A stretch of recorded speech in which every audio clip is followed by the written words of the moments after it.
were. Again, in looking at the photos, I just turned some up at the Department of Historic Resources, and the archivist there was able to get me a lot of those pictures, and I started comparing them to current photographs and other photographs that we have to sort of see what the evolution of the building was. This is a photograph from 1967, and you see the porch is there, and this picket fence that disappears after a while. But anyway, in looking at this series of photos, we see here that on this side of the house, the east side, currently there is a door next to that window on the first floor that leads into what was the dining room that was installed later, but this sort of confirms about when that work was done. Next. This is a rare view of the rear of the house that shows the one outbuilding. You can see all the way over to the left, the stone exterior end chimney with a brick stack. That building is still there now. That's the perhaps slave quarters. I mean, we know they had slaves, summer kitchen. It was later used as a workshop. But behind it is another gable-roofed shed that we didn't know about. Next. This is the west end. Again, that picket fence. Next. And then this is that building, and I'm sorry, oh, there we go. This is that building that appeared in that one photograph I showed you that could have been the original house, or that there are now the stone ruins of. But Kathleen remembers it being used as a garage. She said there was they would park in that upper area. And then of course this well cover that's still there. Next. And then this is that building I was talking about, and you can see that the foundation was originally a pier foundation. It's been filled in. It was filled in by the O'Connells. Then it originally had vertical siding. Now it has horizontal siding. This picture up on the left side was taken in 1970, and you can see that they're doing some work on the roof, and there's still this seam that's apparent in the roof. I can't really figure out what they did there. I mean, both sides are standing seam metal, but it seems you'll see that seam keeps reappearing. And then they were doing some painting to the house. And you'll see by that time that building was gone. There's the stone foundation that goes with that. Next. Like Susie mentioned, in 1970 and 71, the Historic American Building Survey through the University of Virginia, through one of their classes, took some remarkable photos of the house that, I'm sure when we do the historic structures report, we'll look at these more carefully to examine things that they tell us. Next. And they also did some measured drawings. And these are all available online if you go to the Library of Congress website and just put in Fort Bowman or Shenandoah County. It'll list them. Next. Okay, this is that doorway I was telling you about that was put in. We can see it there. And so the photo to the left is 1971, the photo to the right is 1979, and the O'Connells had purchased it in 1968, and they did this major renovation in the 1970s.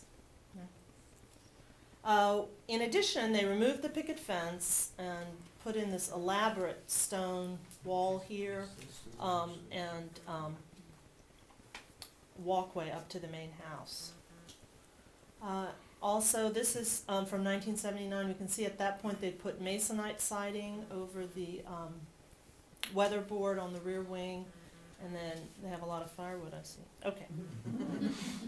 And these are also from 1979. The chicken coop, which is now gone. It was a chicken coop / woodshed. That was the one that appeared in the back of the photos with the horses. And then here we see that the tenant house there, in 1979 had missing windows, and people remembered it sort of being abandoned. So we know that a lot of work was done to it after that time. And we really didn't address the outbuildings that much. We were mainly concerned about the main house. And again, just to remind you, it had the pier foundation and the vertical siding, and here it is with in how it appears now. But you can see that really the house has not changed much in appearance since that time, definitely. And really since before that time, since the addition of the porch between 1925 and 1935, that really the major change has been that stone wall and entrance that has been put in. This is another photo out of Wayland, and it's taken up at the cemetery. And when you look down, this is the back of the tenant house. This is a little rear wing. It's the back of the tenant house. This would be the main house. And there was a barn there, an L-shaped barn that Miss Robeson remembered and others remembered. I don't have a photograph of it, but apparently it's gone. But again, these we can look at more carefully and see. This is a photograph, speaking of bees, they had honeybees there. That's a photograph from 1968. Those are up on the cemetery wall, so you can expand your bees, Elizabeth, to there. There is a plaque. There's some, well, it's traditionally believed that Kercheval is buried there because he was related to Mary Chin, who was the wife of Isaac Hite. And there's this marker that's up there.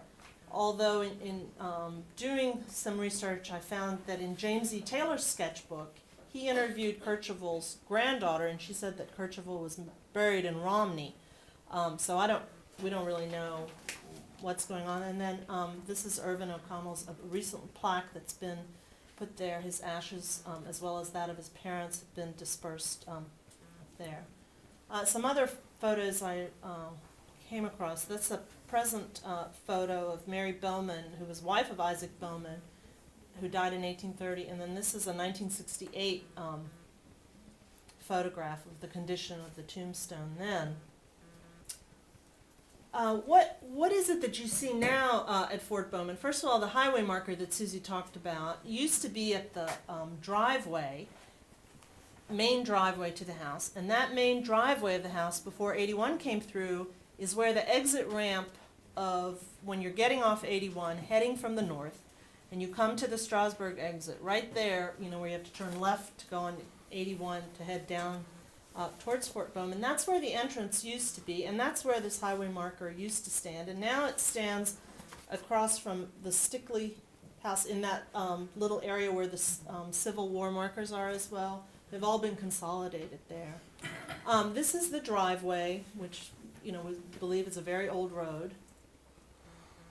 And then, of course, the unspoiled view looking straight south, and then, unfortunately, the view there because of development. But at least, you know, the setting, one thing that we're just amazed by, and when Susie had gone down and looked at the house, she was also taken by just the setting there is so much intact. And then this is the ford that would be east of the house, across Cedar Creek, and then the old road leading right down to it. And then these are images of the house as it looks now, for those of you who haven't been down there recently. And then this is the interior, because it's very rare to find historic photos of interiors of houses. And so I wanted to show you some of the things I found. This is the first floor stair, and then this is the second floor leading up to the attic. This is the living room, the house on the left when you come in, and then this is a dining room, and then there's a smaller room behind it. This is that smaller, well, my little laser is losing its battery. The upper left hand is upstairs. The one beneath it is this large kitchen fireplace that's in a room on the first floor. The one up to the right is the basement, and then the one bottom right is the attic.